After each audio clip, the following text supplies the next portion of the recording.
Welcome to our podcast, Inspiring Living, with me, Mark Candelaria. I am an architect, blogger, traveler, chef, father, and husband. I am the founder and a partner of a fabulous 20-person architecture firm specializing in high-end residential architecture, designing amazing homes across the country and now the world. We have hosted tours over the last 22 years to Italy, Spain, Oregon, and soon France. And in the course of all this, I have met a lot of interesting people who truly inspire me. We are excited to now be in our third season, and our podcast is all about the opportunities that are right there in front of us to inspire living. Yes, we will talk about architecture and design, but every week we will venture into all sorts of topics that will inspire you, teach you, and motivate you to inspire living every day. My guests will include a wide gamut of amazing people, from those in the design industry to clients to real estate professionals, chefs, artists, sports figures, and philanthropists, and people who just flat out get it. Sit back and enjoy, and let's have some fun exploring all the opportunities that are there just waiting for us. Please subscribe and get ready to be inspired with every podcast. Okay, as my dad says, here we go. Thanks everyone for all the listens and downloads to our 2023 podcasts, our third season with well over 100 podcasts now, and we have more in the works, including today's podcast featuring my good friend, the world-renowned architectural photographer Werner Segarra. Stay tuned for that, as you will truly be inspired by this amazing man, artist, father, and husband. Meanwhile, I know many of you have seen my post these past few weeks of the new battle Isabel and I are facing, as Isabel was diagnosed with, once again, breast cancer, round 2. It appears we have caught it early and have completed all the necessary scans, and thank God it is localized and has not spread, and her surgery was actually this Thursday, September 21st, the day after her birthday. And she did great and is home and resting and recovering. So we're really happy about that. It looks good, but we will await the pathology reports. We should receive them next week, and then we'll go from there. We both thank all of you for the kind posts, texts, and calls of support, meals being brought over. I mean, you guys are amazing. And most importantly, the prayers for my angel Isabel. They mean so much, and we love all of you. We are both staying positive and strong, and our army is assembled to fight this battle like we did the last time, so thank you. Okay, no big announcements other than with fall here now, we are starting our live Instagram cooking classes again, and we will keep you posted when we get these scheduled. I cannot wait to get back in the kitchen with a live audience of participants and do some cooking. Okay, without further ado, we welcome our guest, the amazing photographer, Werner Segarra. Today I have with me an amazing artist, photographer, and just a cool friend whose work inspires me all the time. Today I have Werner Segarra. Werner is one of the top architecture photographers, as well as an incredible landscape and portrait photographer.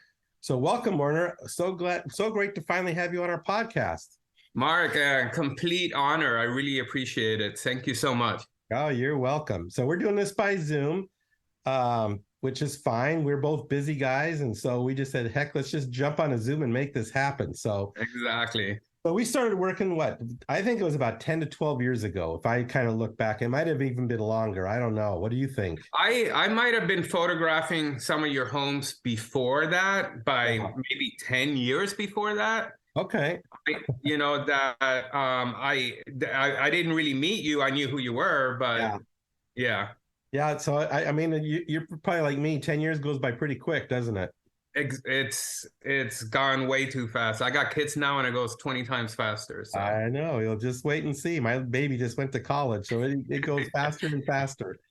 So anyway, I started seeing your work in a number of publications, and then from builders that were using you and designers, and I said, I got to get this guy on board and start having him shoot our work. And so you've been published in so many magazines. Can you list a few for our listeners, some of the magazines you've been published in? Well, I mean, I think when I first came from Puerto Rico here, from my commercial world in Puerto Rico, which was very different, and I came here, I realized I wasn't going to be making money shooting models and shooting for Sears, Avon, Revlon, L'Oreal, what I used to shoot.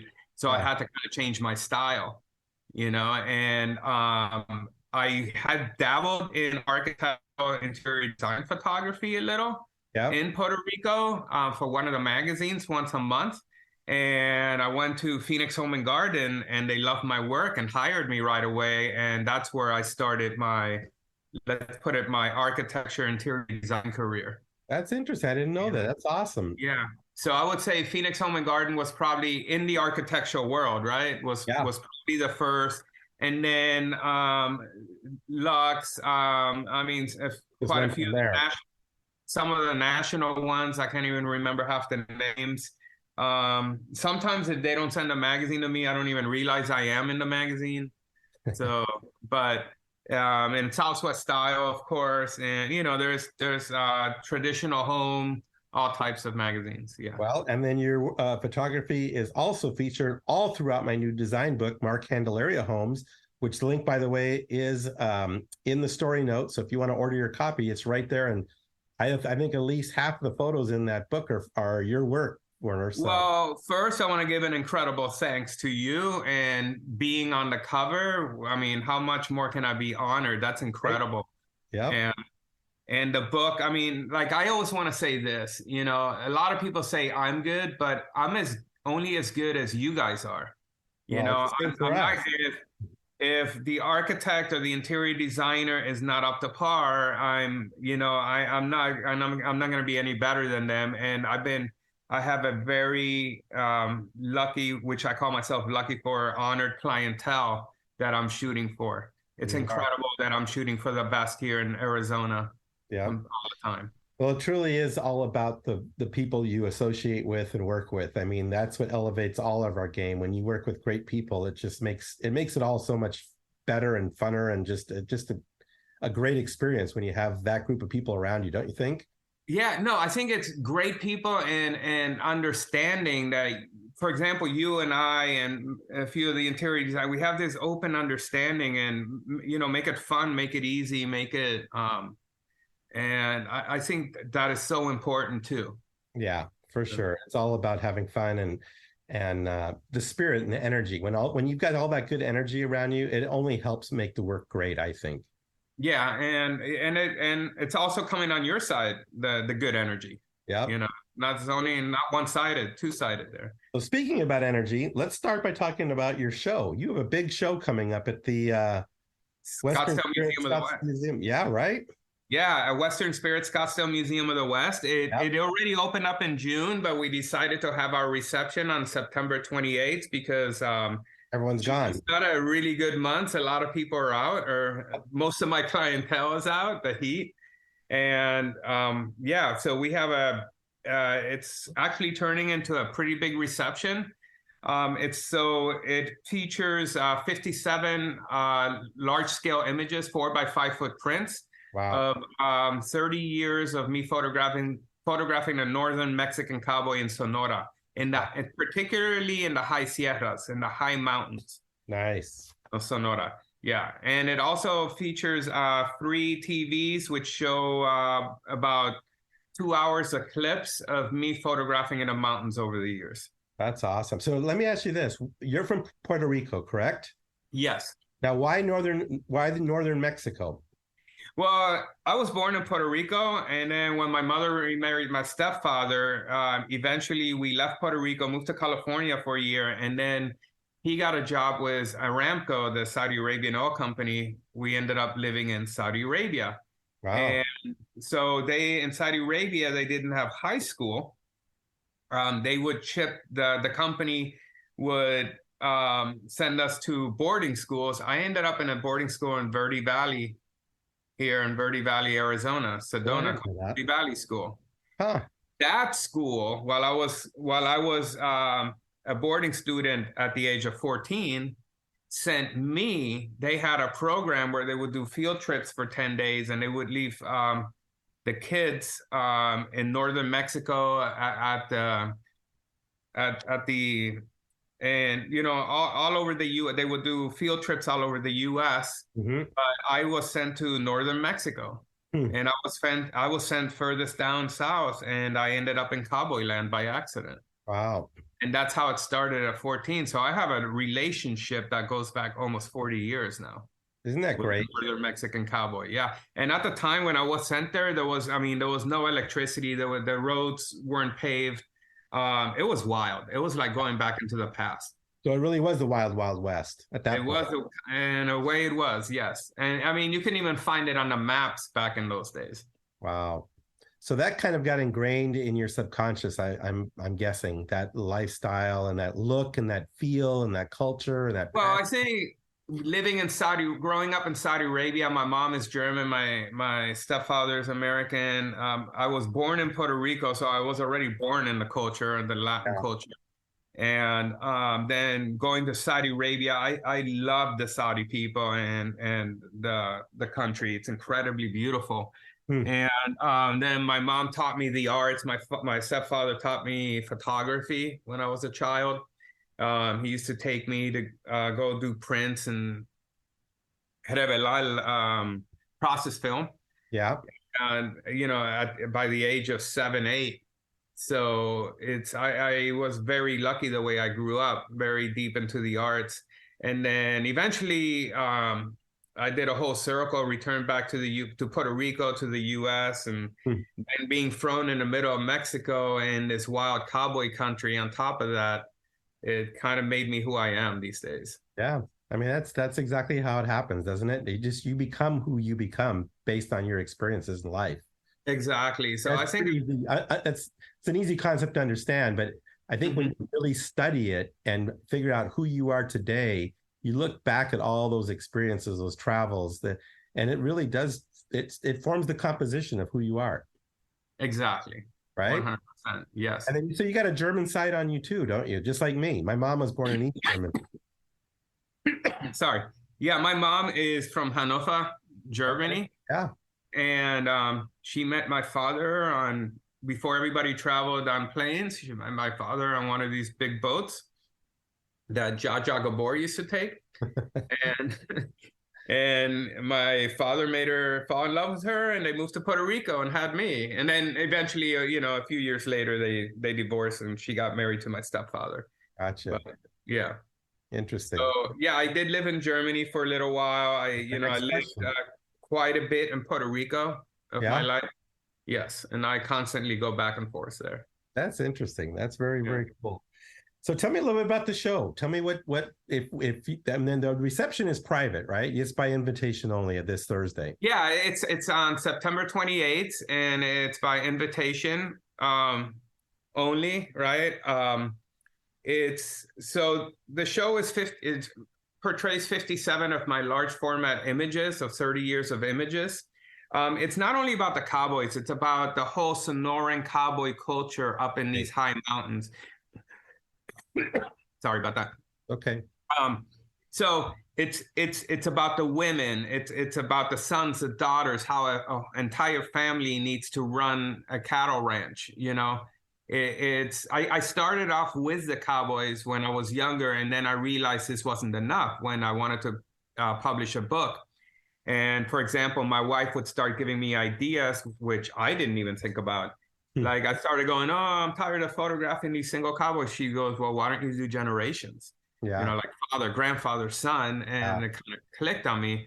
And then when I started doing that, she said to me, well, you don't have enough women in here. So I would go on 3 years of photographing women, right? Through all these towns. And it's like, now I kind of do all of it, together. I started off first with the landscapes because it was the easiest. And then when I started learning how to get into their houses, how to get into their rooms, you can't just walk in. Right. A lot of people ask me, how do you pull this off? And you'll see in the show, once you see the images of me going into their private bedrooms, into their, it's basically their private lives. A lot of times I've met these people 5-10 minutes before. Wow. And I'm already going in there. And I think a lot of it, my new style that I photograph in now, I give it thanks to all my clients here in Arizona, especially because the architecture and the interior design. I started looking at, when I started walking into their rooms, I'm like, there is so much storytelling in here. These are rooms that are 100, 150 years old. They're old adobe homes that their great-grandparents lived in. And I started, without even having to fill it or buy anything, it already has history all over it. Sure. And so then my architectural background helped me form what I am today. So I basically call it architectural portraiture. Instead of doing a close-up of, let's say, or like a Person a close. portrait of like a half body, I am photographing the entire room. Yeah, that to me, just seeing some of that work, that is what captures my interest. Is I feel like the story is so much more expanded by the fact you've expanded that field of vision.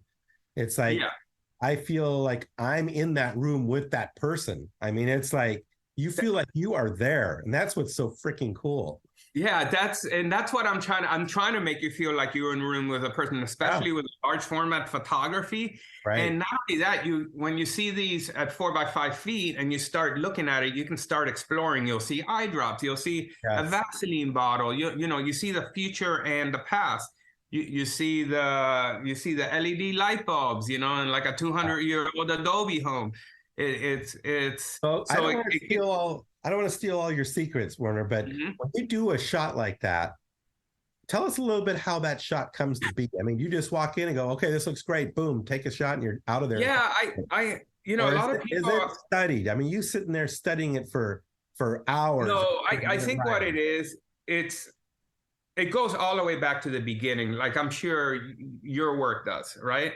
Yeah. It's database. It's 40 years of photographing. Yep. I know exactly. It's like putting it all together. So I did a lot of fashion in Puerto Rico.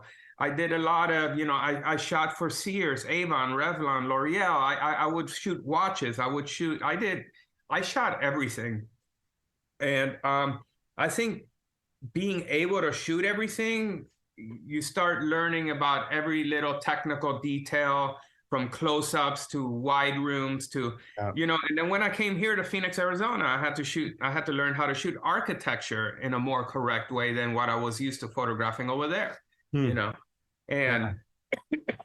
I don't think about it as much. I think the older that I'm getting now, it used to be like this. Maybe it was like this with you, like, the day before a job, I couldn't even sleep. I get to the job with no sleep because I was so nervous. Now I pass out, I wake up and I go to the job.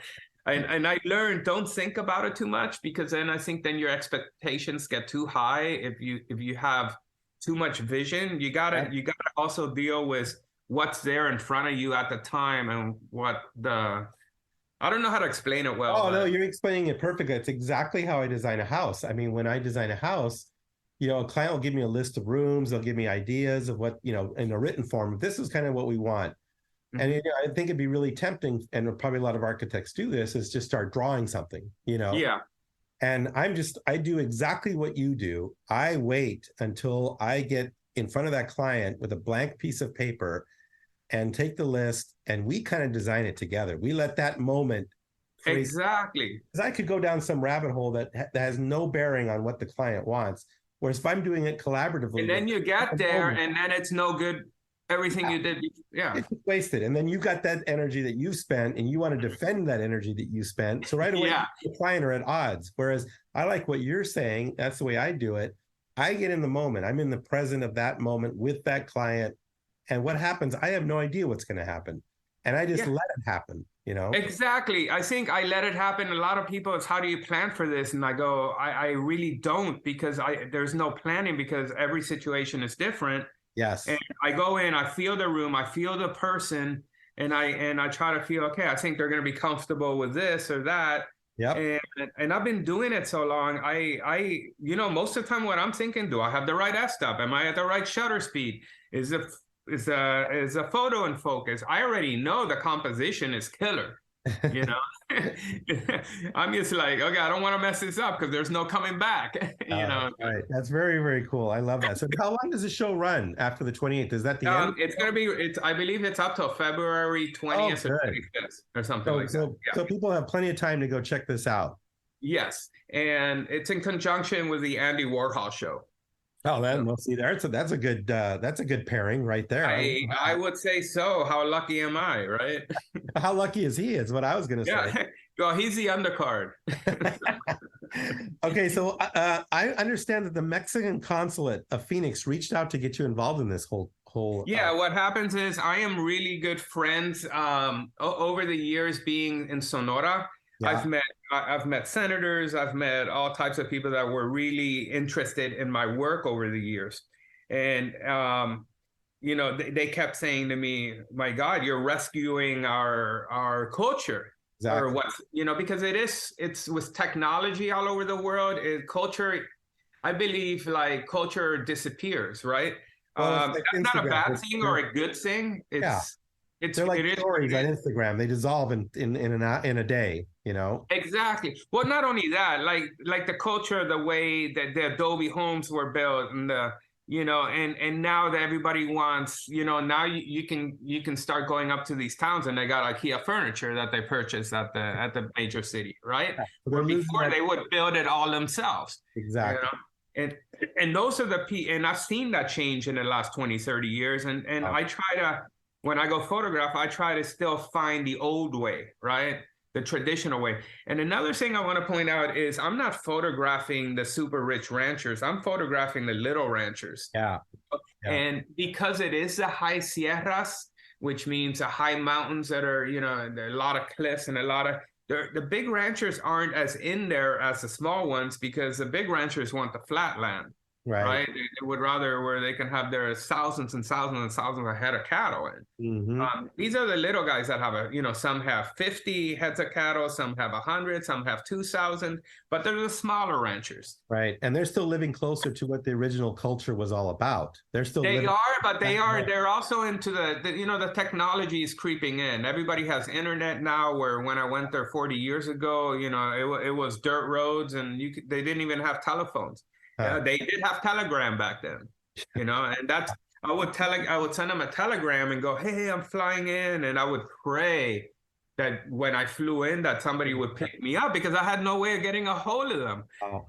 And they always did. One time they picked me up in one of their big gasoline trucks because the father of the family was a gas station owner. And it was parked right in front of the door at the airport. I mean, stories like that are just wild. It's like Right. that don't happen these days, right? Now Hermosillo is a huge airport, but before it wasn't. It's crazy. It's hard to guess where it's all going to go. I mean, if you were to forecast, let's just say 20 years from now, Werner, and you go there, well, what do you think it's going to look like? Because Inspiring Living is all about the people and the organizations that inspire us, we're excited to have a new sponsor for our podcast, the Sleep System Store, located at the northeast corner of Indian Bend Road and Scottsdale Road. The Sleep System Store is the only place in Arizona where you'll find premium handmade beds expertly crafted by the world's most exclusive brands, including Hastings, Vispring, and Cluft. At Sleep System, a trusted and highly trained sleep specialist guides you through the process of selecting your perfect fit. With 2 locations serving Scottsdale and surrounding areas, each location offers a unique lineup of beds and bedding selected from the best collections, engineered from completely natural materials for your comfort and brought all together to one premium destination, helping you achieve the best, most comfortable night's sleep imaginable. There is nothing better and more restorative to your well-being than a good night's sleep. Check them out in-store or online at sleepsystemstore.com. That's sleepsystemstore.com, and tell them the Candelarias sent you.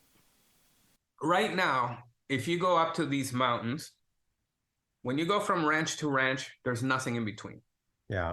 So none of it is private land. It's ranch. Well, it's privately ranch land right now, right? It's not cabin after cabin after cabin. That doesn't exist yet. Yeah. I got a feeling that ranching in the U.S. became kind of, I don't know if I'm 100% correct here, Corporate.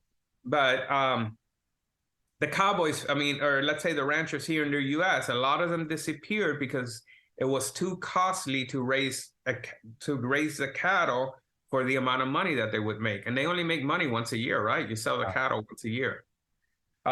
So, a lot of the ones in Mexico kind of took it over in the northern states because they can raise the cattle cheaper. So twice a year, they run the cattle up to the border, the U.S. border, and they sell it to the U.S. and the U.S. puts it in stockyards and fattens it up. And most of us don't realize we're eating Mexican meat.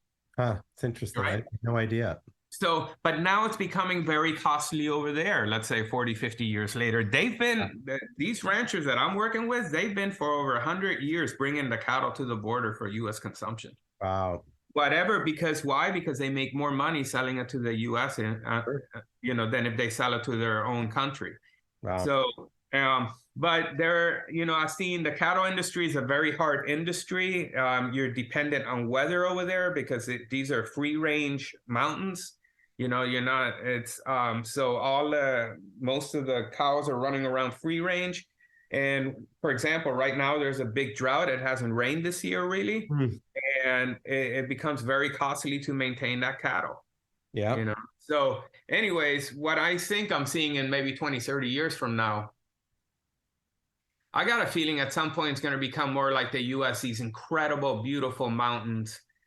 Suddenly you're going to see cabin after cabin after cabin, and it's going to become more of a living space than a ranch space. Interesting. Right? Yep. Because if you go up there right now, you will not see that. And I think my friend Leo Lopez once said, I'm not trying to put anybody down or up. Yep. He said it perfectly. He thinks that guy at that house thinks he's rich.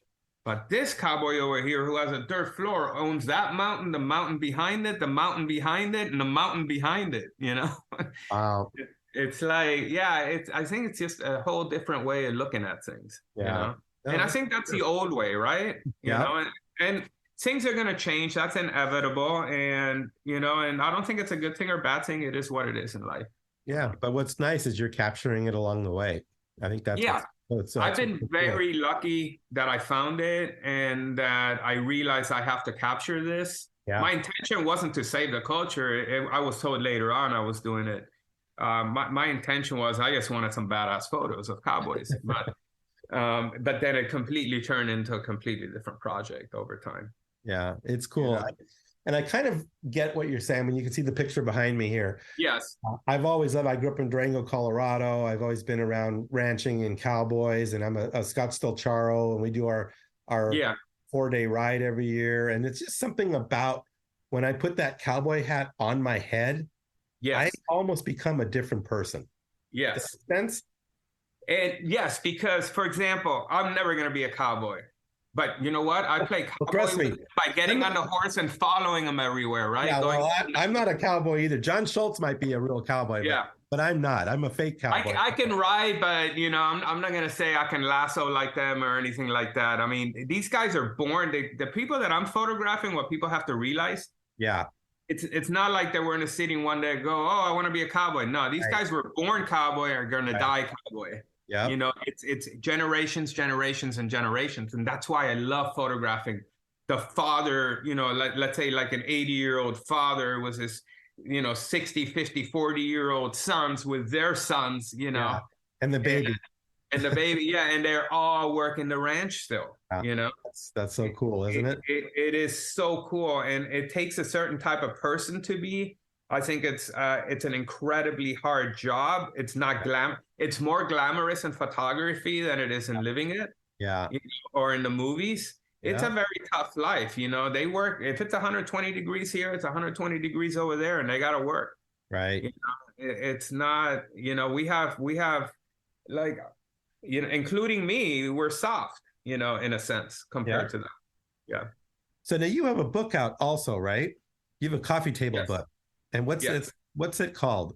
It's called Vaqueros de la Cruz del Diablo, Cowboys from the Devil's Cross. Wow. And so let me explain that, because a lot of people are like confused about the Devil's Cross. And a couple of people claim that I made that name up. And so the town of Guasabas, where I first went there, was a school and started photographing. There's a crossroads there, and a little bit up the road, there's a canyon, and it's called La Cruz del Diablo, the cross of the devil. And because when you fly over it, it looks like a cross. And back in the day, before the roads were paved, it was a very treacherous, road on the way up and down. You could barely fit a car or truck, and many trucks and cars fell over the canyon over the years. So that's why it was called the Cross of the Devil. The Wow. devil, the devil's cross, and all I did was add cowboys in front of it, in front of the name. Interesting. Well, I can't wait to see this exhibit on Thursday. I mean, and the museum is beautiful, isn't it? No, it's stunning. I think it's only 7, 8 years old. Yeah, it's not very old. No, I'm a board member of Scottsdale Arts, and it's something that that we It's are market. extremely proud of. Most people Yeah, didn't know about it. it's architecturally stunning, and I believe most of the people that I've invited have never been there. Right, that's exactly right. Yeah, and I was telling the museum the other day, I go, look, I can probably tell you 98% of the people I'm inviting have never even stepped in. Yeah, they didn't even heard of it when I It's mentioned a beautiful treasure in Old Town Scottsdale. And you've seen it, right? It's all Oh, metal. drove by last night, actually. Yeah. Yeah, no, And it's awesome. it's big. It's Yeah. it's a big space, and it's an important space. I think actually it's probably one of the maybe I shouldn't say one of the better looking museums here. Yeah, it's an amazing treasure for sure. So Yeah. that's a good segue into architecture. Back to architecture. You mentioned Phoenix Home and Garden, Yeah. and like I said, you've done so much great work for us. And what I always love about your work, I can look through a magazine. And before I even see the title, who the photographer was, I know it's your picture. I mean, I just can tell by there's a pristineness, there's a calmness.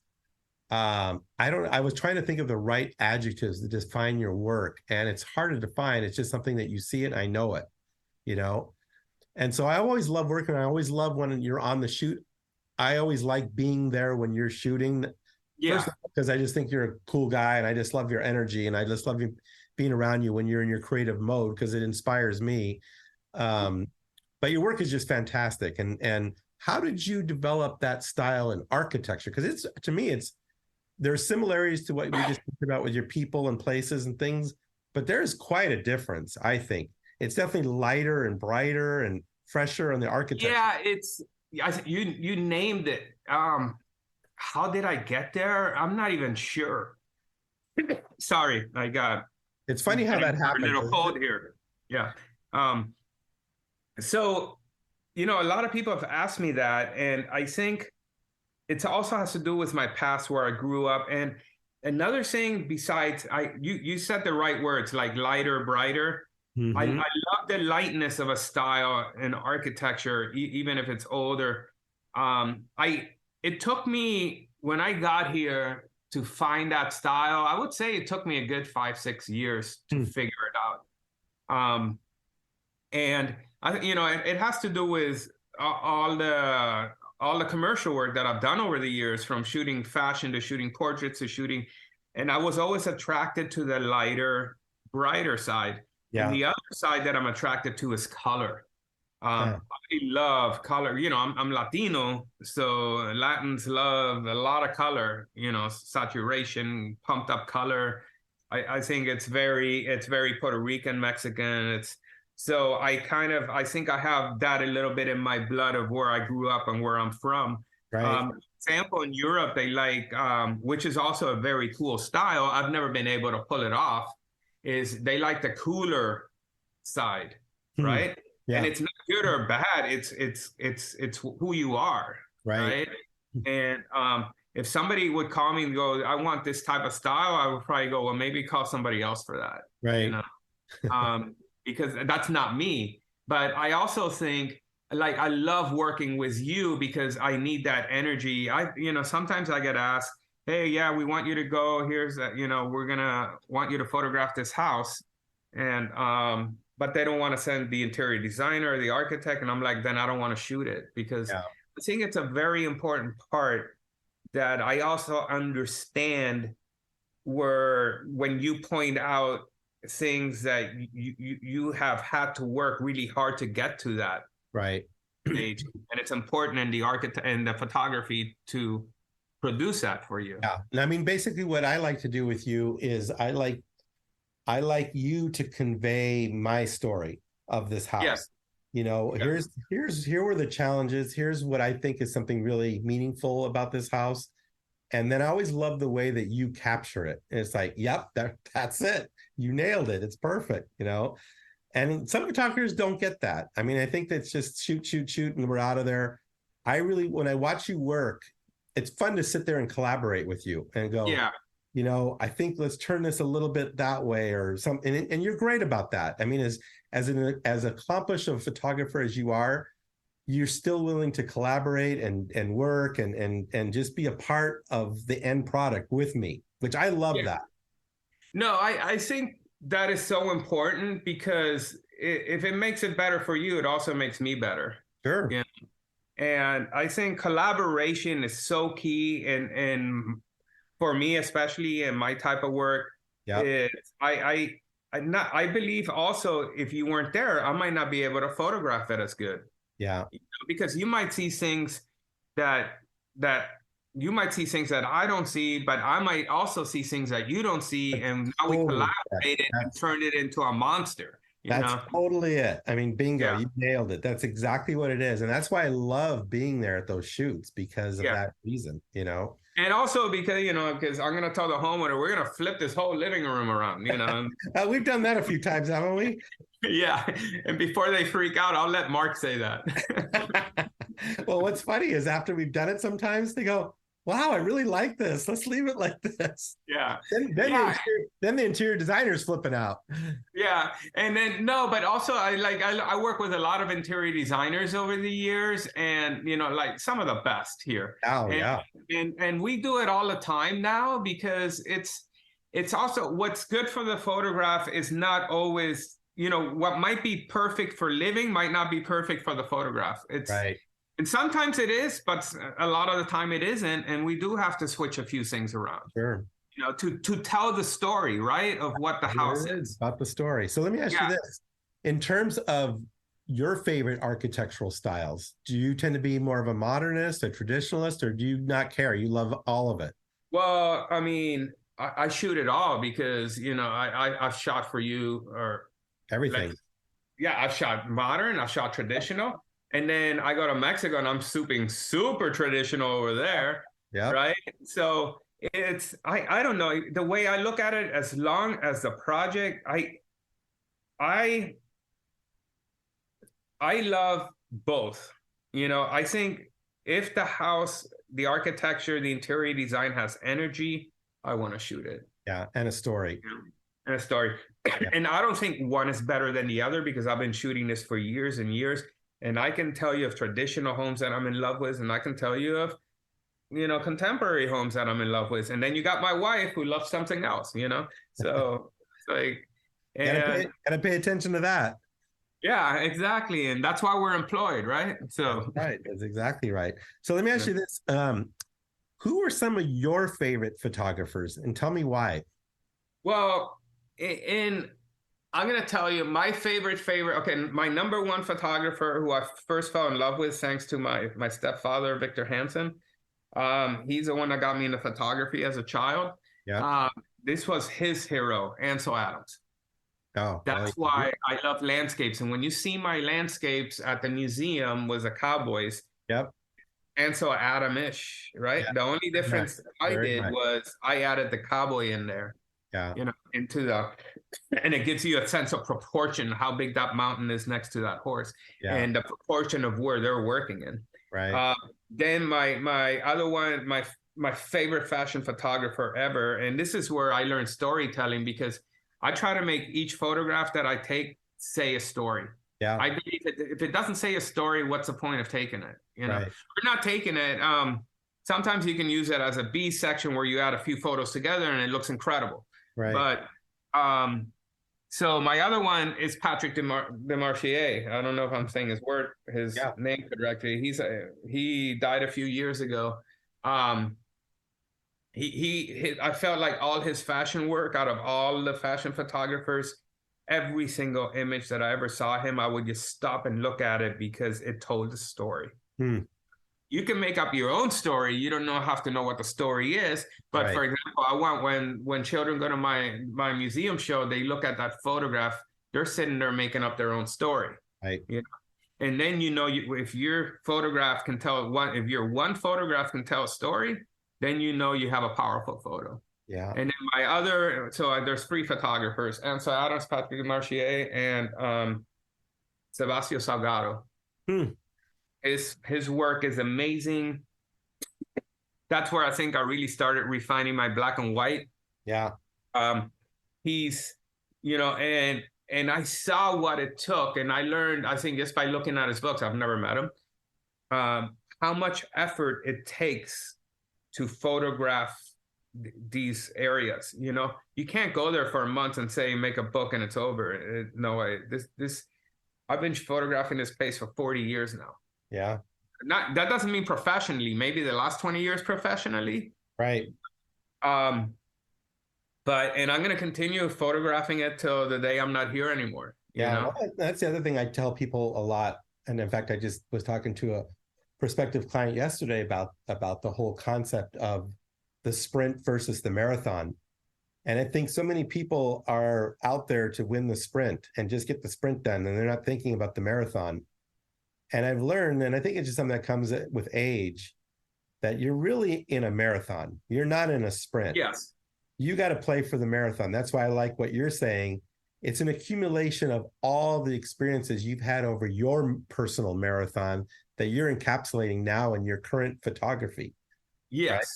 And it keeps evolving. I mean, the marathon's going to keep going as long as, hell of the two of us are on this earth. Exactly. Right? I once was told about 15 years ago in Puerto Rico, it was an innocent conversation, but it really stuck with me. This girl, she says, "You got to move on. You can't keep photographing these cowboys." And I'm like, what? It made me so mad that I gave it 20 times more energy. Yeah, there you go. I'm like, I'm almost thankful she said that. I don't think she meant it, and it was just a normal conversation that came out. Like do another project. Right. And I'm like, I don't think I've mastered this project yet, is what I'm thinking, right? You never will. Yeah, and I never will, because the older you get, the more you do it, the longer you do it, the more, you know what? All I want to do is keep going back. And I'm like, I don't have this, I don't have this, I don't have this. It's endless, isn't it? Yes, it never ends. But it's beautiful because it is endless. Yes. Because as long I haven't lost the love for it yet. Right. And I am still I'm obsessed about this project. And I have another one in Puerto Rico called Mi Herencia, which is, my dad was a coffee farmer. He was most of his life. And so I have part of that culture in me too, the Puerto Rican culture. And that's another project I want to keep doing. And I've already worked on it, but it's not anywhere near ready as my Vaqueros de la Cruz del Diablo is. That's fun. So what you're saying is kind of something I experience. I love to do architecture. Obviously, I love to cook. I love to paint. I love to write music. I love to play music. I just don't have enough time. That's my problem. But I don't either, because thanks to my architects and my interior designers, you guys are supporting these projects for me to back up. We got you backed up pretty good, don't we? Yeah, very good. So, no, but seriously, and not only that, I think thanks to you guys having to learn the technique to photograph for you guys evolved me. It really evolved this project also. Yeah. Because now I'm stealing from the architectural interior design world, adding it to myself. Maybe that's why my 30 years of cowboy photographs look different than maybe some other photographers, because in the commercial world that I'm in. Yeah. So when you work with different architects and designers, I have my look, my style, whatever, and there's other designers that have their look and their style. Are you conscientious? I'm sure you're conscientious of that, and you probably have to sway what you do a little bit to fit the designer or architect you're working with. Does that happen, or do you just stick to I don't know if I think of it that way. Okay. A lot of times when I walk into your homes or anybody's homes, I come there thinking nothing. Yeah. Because I think I just want to suck it in when I walk in. Yeah. And my thing is, how can I best tell the story, photograph it, and accomplish, let's say, usually, for like a magazine, you have 10 to 12 photographs. Right. How to tell, how to make it flow in these 12 photographs. Okay. There's times I go and photograph 30 photographs, but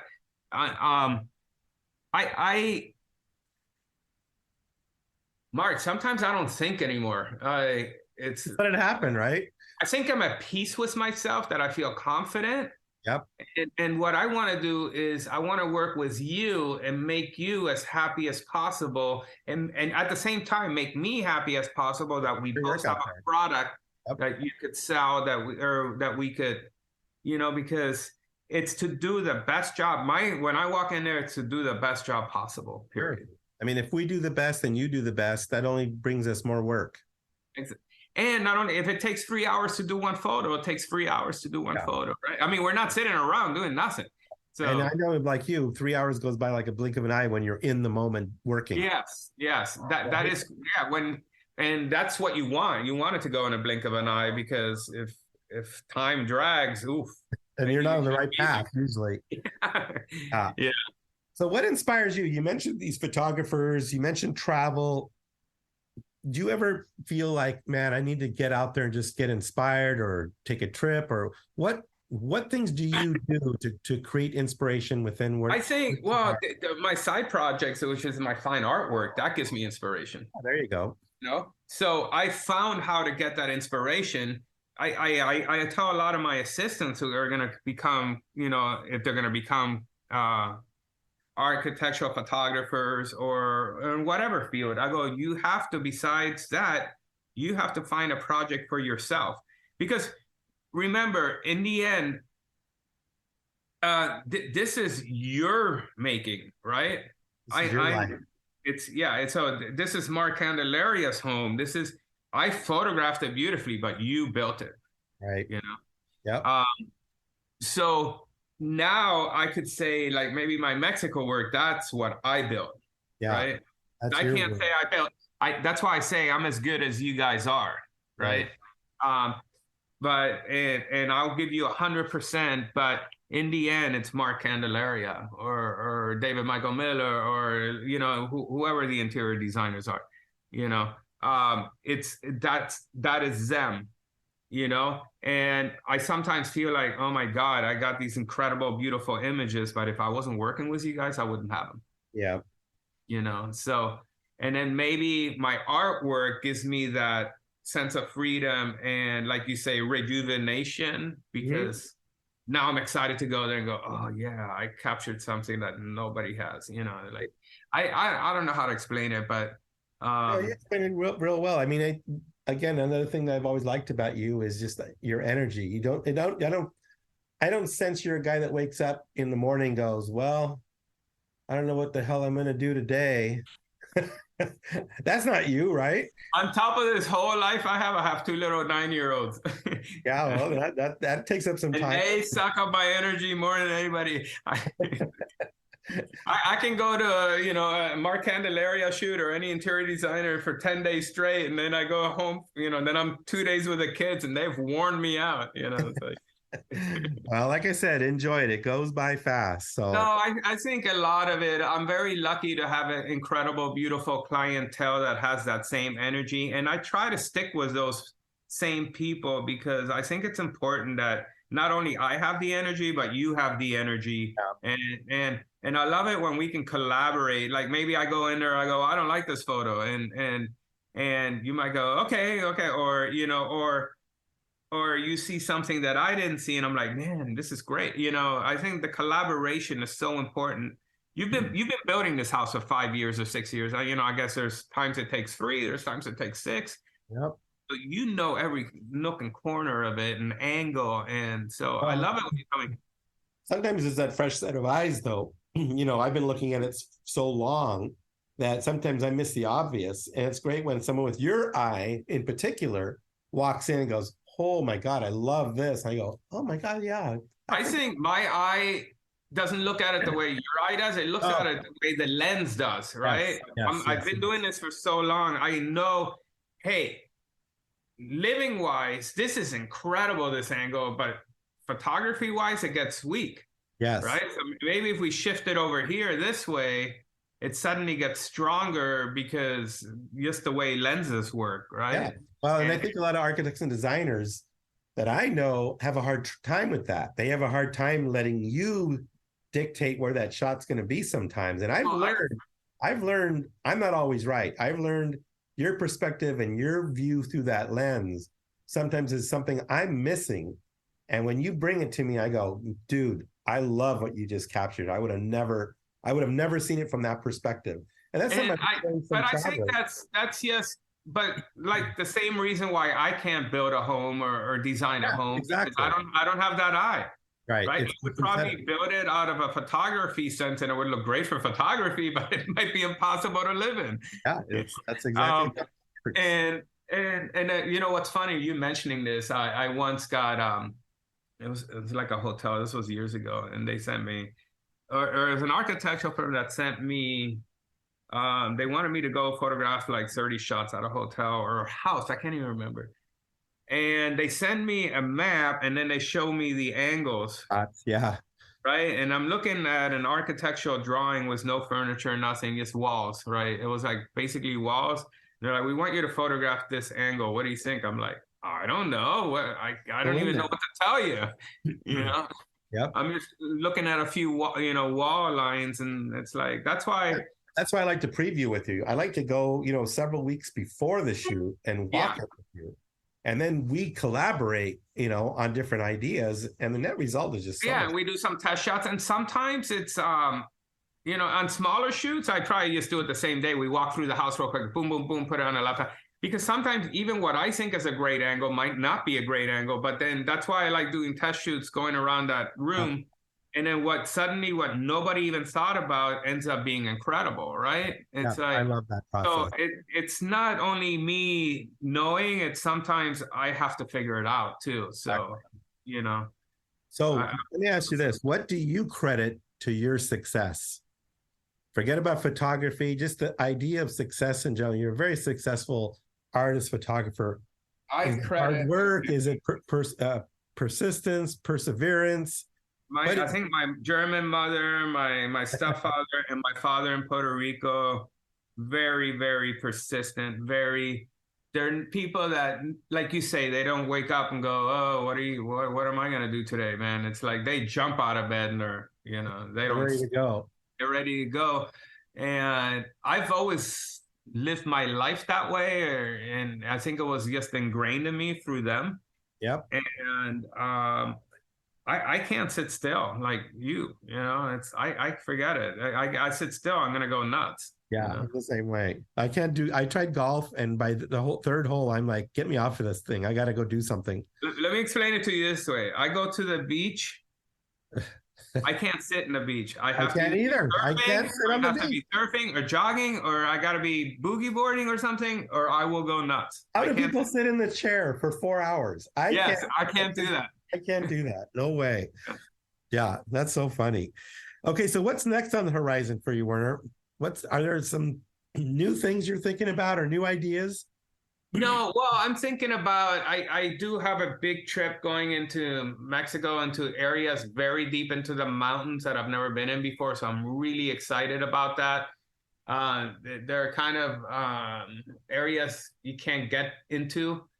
And I mean, it sounds like the same, but to me it isn't, because I know I'm going to get completely different stuff than what I have over the years. I feel like my project, even though I'm at the museum and with the book, it's not 100% finished yet. It's something that might take another 20 years. Isn't it funny? I mean, I never feel like I'm finished.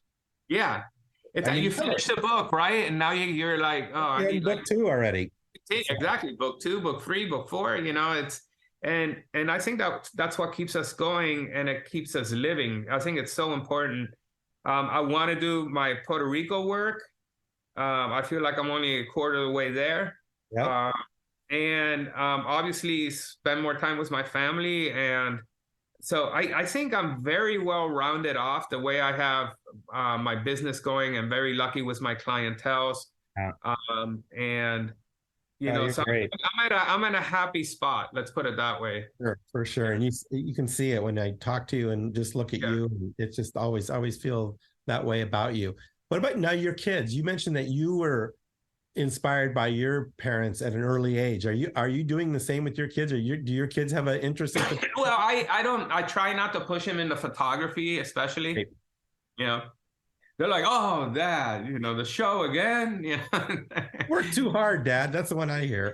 They see thousands of photographs. But what I realized lately, I'm like, I'm gonna let them come on their own, right? To me, where one day maybe my son or my daughter goes, Dad, can you teach me how to photograph? They already have the eyes and stuff, especially my daughter. She's very artistically inclined. My son's gonna be an engineer, maybe, who knows, an architect, Yeah. um, and I see it coming because sometimes, like, my daughter asks me for specific help, knowing that I'm the artist in the family. Yeah. Yeah. And so she's already. And then when I give her a trick or two, she's like, "Oh, well, you knew this," So, but I try not to push it on them. I think Let them evolve. Let them become. let them exactly, and they're at They're that going to age be. of 9 years old where they want to try everything. Sure. And I want them to try everything. I Yeah, think, that's the thing. sometimes, like, I feel like the way I grew up was very beautiful because now school's like insane. It's like what they're studying at school at age of 9. It's Yeah. like pre-calculus. Come on, it's like I'm exaggerating here a Oh, little I know bit, what you're saying, though. but it's like, let the kids be kids also, right? Well, and that's Let one of the things too I kind of complain about now is they don't even teach art or photography or things like that in school anymore. Yes. And yeah, well, maybe it's more digitalized, and I want her to dabble her hands in everything and become, even if you dabble your hands in everything and become slightly good at it, like you play the piano, right? Yeah. You play the piano. You love I know you love cooking because every other Instagram post is cooking. And then, which is great, right? But I think you need to be good at a lot of things and then find your one thing that you're just going to be The best. great at, the Yeah. best at, right? Exactly. But all of those things help I'm sure, like cooking, playing the piano, influence your design. Well, there's so many things that are the same. I mean, it's all the ingredients that go into a recipe. It's all the things that go into a building. And how you compose those. You don't let one overpower the other. There's so many similarities between all the arts. Maybe I'm at a house in the middle of nowhere up in the mountains and grandma's making me the best tacos in the world, man. That inspires me. So that's the other thing I remember you and I spoke about, and I'm really intense on this, is one of these days I do want to tag along with you to northern Mexico. I would love you to. Because, you know why I would love you to? Because I know you got the energy for it and you would soak it up, right? Oh, I know I would. I would love to go and just be around there and drink I've taken maybe like some tacos. Over the years, maybe like 20, 30 people there, and every single one was blown away by, it's just a different, it's almost like, because we're so involved in here in our business, and I love it all, and in our business and everything else. But when you're over there, I almost feel like I'm living a little bit more. But I got to return here to be able to work on that work because I can't work on that work over there. Yeah. So it's like a balance, right? Yep. Yeah, they're good at living. I mean, that's one of the things I love going to Italy is the same thing. These people know how to live. They're living the moment. They're not thinking a week from now, 2 weeks. Yeah, they're living that day. Like, I'll be like, hey, man, when can we go shoot your film? Well, I'll tell you, and it's like they never want to say. They maybe tell me the night before, right? Oh, we're gonna move 200 head of cattle. It's like it's not planned out. Like it's gonna be on Thursday. It's whenever they're ready. Well, great job. This was awesome. I can't wait to see the exhibit on next Thursday. Well, it's the 28th, so it's a couple weeks. 28th, yeah. 6 p.m. I didn't. Did I tell you about how the council got involved? Yeah, well, it's okay. It's all right. Yeah. So I definitely encourage everyone to go see this exhibit, go see the museum. It's a real treasure, both your work and the museum, and to have both of them in one spot, I think it's just an amazing experience. So, and I got a traditional band from the mountains playing that comes from that area. We have Bacanora, which is a mezcal from that area. Nice. Okay? They're gonna have like 10 different mezcals there from that area. I mean, this is like and I got Tia Carmen's gonna be putting some food and carcara desserts, and we got a few more things So there's going to be beer, wine, mezcal. I'll make sure I have my designated driver. Exactly. And try to get there a little early because I think it's going to get a little packed. So That sounds good. Well, for all the information about Werner's book, his work, upcoming exhibit, visit his website, wernersegarra.com, or on Instagram at Werner Segarra. So check it out. We'll have story notes at the bottom of our podcast. You will be blown away by this man's work. I know most of you already know him, but if you don't, and you're listening to this podcast, I urge you to check it out. You will be inspired for sure. So thank you, my friend. I sure appreciate that. Great job as always. And keep going, keep rolling, keep doing thank you. A complete honor, Mark. Seriously. Thank you. Sounds good. Thank you, Werner, for the wonderful podcast. I cannot wait to attend your reception next Thursday, September 28th at 6 p.m. at the Western Spirit Scottsdale's Museum of the West. Great job as always. And if you want some tickets or if you want the invite, just direct message me and we'll see what we can do. Okay, we have some great podcasts coming to you in the weeks ahead, so stay tuned.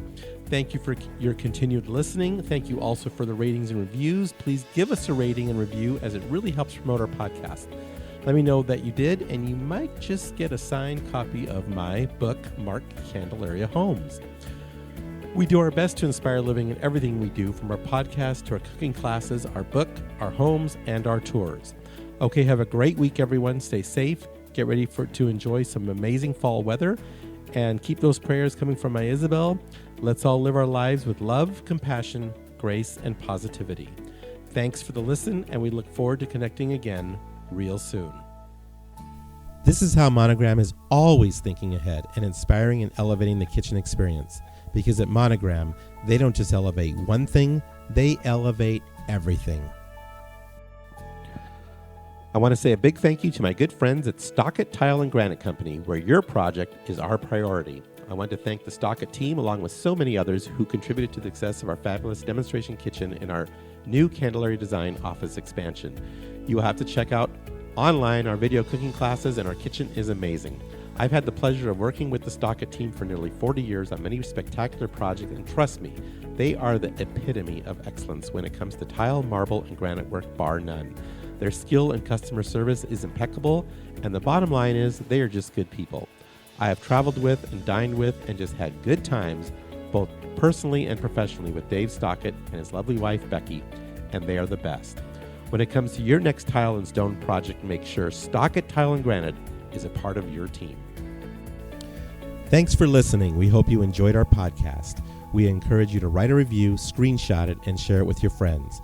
Please instant message it to me and follow us on Instagram and Facebook. We thank you for listening, and we look forward to sharing more insights to inspiring living next week.